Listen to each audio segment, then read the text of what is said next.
So J.K. Rowling signed off on this beautiful man, Paapa Essiedu, who will be portraying Severus Snape, alongside these other brilliant British actors in the new Harry Potter HBO Max book to TV series adaptation. And obviously, and understandably so, there's been a lot of internet fodder because we were promised a faithful adaptation of text to screen, which we didn't necessarily get in the films. Don't even get me started. No Winky, no creature backstory, no Regulus, no Aberforth backstory, no Grindelwald backstory, no Ariana backstory. Like, that needs to be amended. But back to Severus Snape. And by the way, this is an image I found on Google today, an illustration of who I totally envisioned Severus Snape to look like when I was a young man reading Sorcerer's Stone, Chamber of Secrets, Prisoner of Azkaban, and so on and so forth. And why many people are taking umbrage with the fact that this beautiful man will be portraying Snape is because the character description, which says, according to Google Gemini, Severus Snape is described as a thin, swallow-skinned man with a hooked nose, greasy black hair, and cold black eyes. I didn't know what swallow skin meant, so I looked it up. Swallow skin refers to a yellowish or pale complexion, often indicating a lack of vitality, poor health, or an underlying medical condition.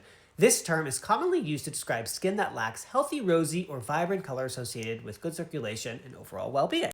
I guess like this, or like this. This man is too beautiful. But, once again, to bring it back to J.K. Rowling, and by the by, I have to say, if you haven't had a chance to watch this 2011 interview where she's sitting down with Steve Kloves, who is the brilliant screenwriter for the film adaptations of the books, he says something so pertinent about why fans like myself, and I'm sure like you, were so particular about the adaptation process. And he says, and I quote, "Brilliant text becomes sacred text." Just let that sink in. Think about that. The Prince's Tale, Creature's Tale, The Forest again. Like, I could go on and on about so much that was omitted from the films. Well, the forest scene wasn't, but you know what I'm saying. But you know what? In HBO Max, I trust. Sopranos, Sex and the City, Game of Thrones, House of the Dragon, Gilded Age. I mean, they just knock it out of the park. So if J.K. Rowling signed off on this man, he must bring something to the table that Alan Rickman, did too, because he's living up to Alan's performance, and everyone's going to be comparing, it's just a natural thing.